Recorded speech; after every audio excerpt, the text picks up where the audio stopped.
Learning a foreign language in America sucks. It's next to impossible because most of the people here could give two poops to learn something other than English. But then again, all you need to know is English if you live in the US of A and never even want to leave because obviously we're number one at everything. US has reached 3.3 million. This is a virus that is very well contained. This is a virus.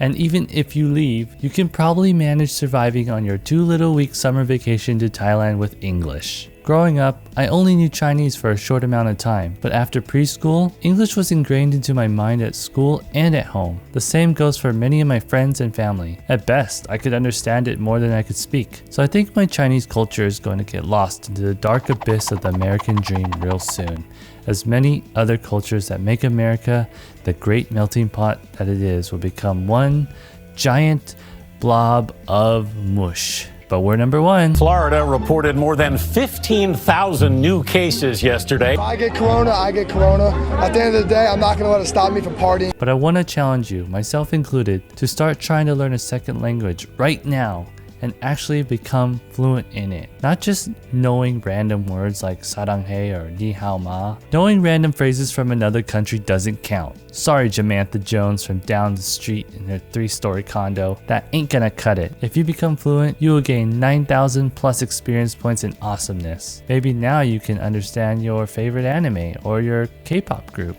You will be able to become more awesome, well-rounded, and smarter than your average 5th grader. So you can go sock 'em boppers,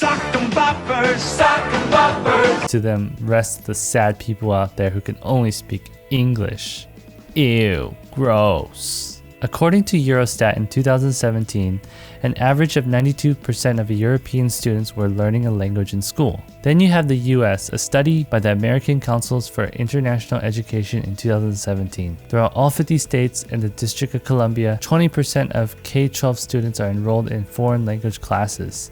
Just 20%. The other 80% is probably off playing Pokemon Go, eating Big Macs at their local Mickey D's, while gossiping about if Becky Jalbert kissed Chad in the locker room last Thursday night. Also in 2016, Pew Research Center reported that only 36% of Americans reported that knowing a foreign language was an important trait to have for workers to be successful in today's economy, which ranked it last out of 8 skills for workers' success. Mastering social media ranked higher. Even in 2016, people were clout chasers. My experience with learning a foreign language growing up here has been terrible. I went to Chinese school as a young mere lad with my cousin, and we didn't learn jack diddly McBiddly squat. We learned that if you're a good boy, be quiet, go to sleep, then you could get an A+.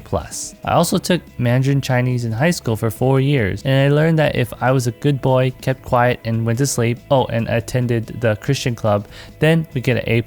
Then we Marty McFly Back to the Future in 2013. I started dating my now wife, who was from the Philippines. I've been trying to learn fluent Tagalog since 2018, so I can speak to all of her family and friends. But let me tell you, it's been hard.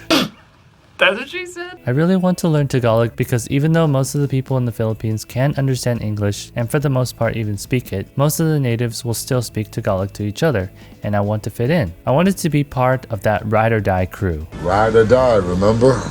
I wanted to feel like I'm really part of the family and the culture, and I thought, what better way than by learning the native language? So far, it has definitely made a difference in my experience when I'm visiting the Philippines. When I visited for the first time, I knew nothing, but now when I go back, it's like my second home. I'm still not perfect by any means, but it definitely helps to know something. Learning a second language in America can be difficult because if it's one thing that I learned while studying Tagalog, it's that you need to use it every day in real conversations in order to be fluent. You can't just memorize lessons, eat Jollibee, and pray to Mother Mary and expect to be pro.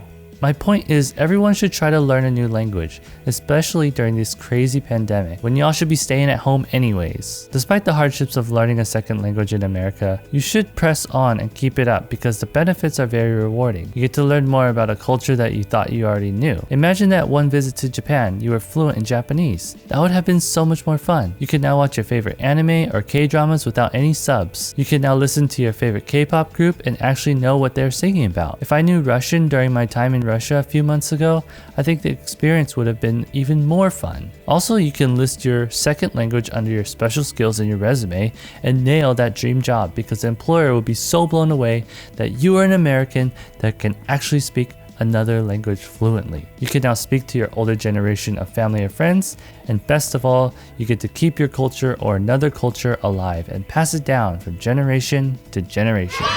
Anyways, that's my rant for the day. This is a different type of video, but I just wanted to share my struggles of learning a second language in America, and how I wish more people would try to learn it so we can all become awesome together. If you know multiple languages, let me know what you got in the comments below, or let me know if you're trying to learn something right now, or let me know if you have any tips for me to learn Tagalog. Any help would be appreciated. If you liked this video, don't forget to hit that like button and subscribe for more awesomeness. I'll see you guys next time, where I jump into a porta potty and see if it teleports me to my bed. Peace.